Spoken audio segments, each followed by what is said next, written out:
j'aime écouter les sons déjà, mais ce qui était intéressant, c'est la découverte technique surtout, et pratiquer, en fait, découvrir l'outil, alors qu'on enregistre avec nos portables minables. Ça m'arrive souvent d'enregistrer les sons, la rivière, le Mistral, les cigales. Et ça me fascine. Et puis la radio, donc ça m'a justifié. Et la curiosité. Mais c'est vrai que c'est très agréable. Et puis de retrouver un groupe.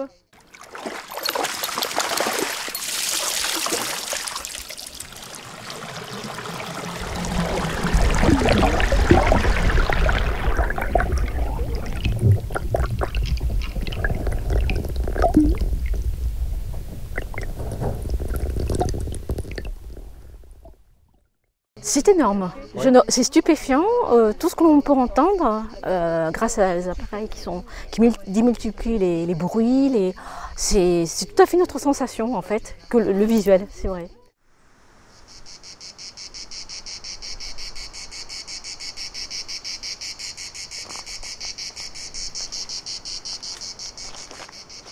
Je suis vraiment très agréablement surprise parce que l'artiste, l'ingénieur son, l'artiste, il nous a bien expliqué les choses et puis l'idée c'était aussi ça, c'était poser des questions parce que je vais souvent dans les calanques et j'enregistre des sons, des petits bruits parce que voilà, j'aime bien ça, juste avec mon smartphone. Et lui, comme je veux aussi enregistrer l'eau en subaquatique, il m'a donné des références.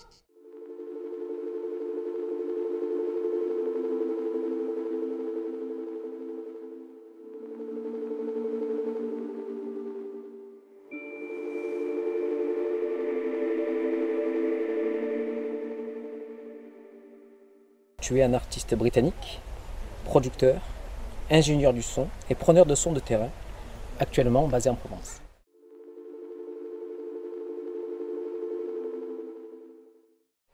Pour moi, le field recording, c'est vraiment une activité qui est pas forcément liée à la nature. Ça peut être effectué dans les endroits urbains, à la campagne. C'est vraiment une activité pour moi qui me permet de pratiquer une écoute plus profonde de le monde autour de moi. C'est un truc qui m'avait fasciné. Je me souviens, mon premier enregistrement, ou mon premier field recording, c'était à Londres, bien sûr. Et c'était le cathédrale de Saint-Paul. Et j'ai rentré avec un petit microphone, un petit casque, et j'ai entendu le choral qui était en train de répéter pour le soir. Et en écoutant en casque, j'ai trouvé que c'était juste il y avait un acoustique. J'ai compris une autre dimension qui n'était pas là avant.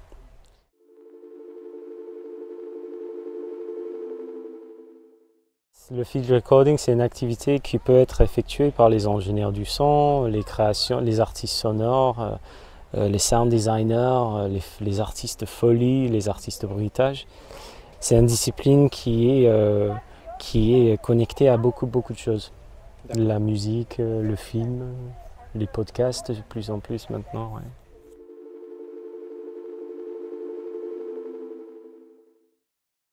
Je pense, pour moi, j'avais vraiment envie de travailler sur la création sonore. J'ai beaucoup aimé les films japonais de Studio Ghibli.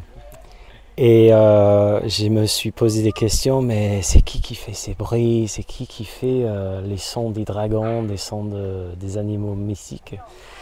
Et j'ai bien compris que c'est des artistes, c'est des ingénieurs du son à la base, mais qui traversent un peu ce qu'on appelle en anglais le foley, mais en français on dit plutôt bruitage.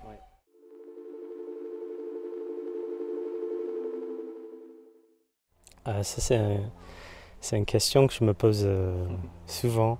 Alors moi j'ai quand même eu la chance de travailler au Japon sur un projet que j'ai développé avec les archives sonores de la British Library, c'est la bibliothèque des archives du Royaume-Uni. Et justement, je me suis posé des questions. Est-ce qu'il y a un lien entre le son et la spiritualité et la nature au Japon?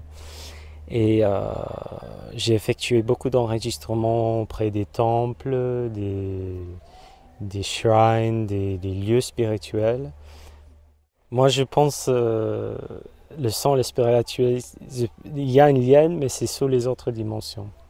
Je pense que si on est capable, les Japonais ils ont une expression, je ne sais pas le mot en japonais, mais ça traduit comme une baignade en forêt. Je pense qu'il y a quand même une façon d'être présent dans les endroits comme ça, d'être présent dans une forêt où on étendre un peu les capteurs, les pensées, et quand on a baissé le volume de ces pensées habituelles hebdomadaires, on entend des choses.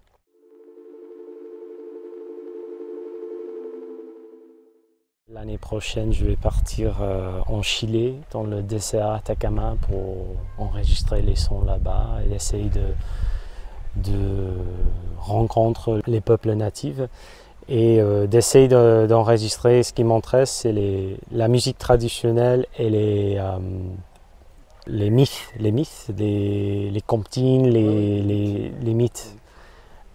Tout ce qui est en train de disparaître. Et d'essayer de passer le temps avec les gens, d'enregistrer leur vie.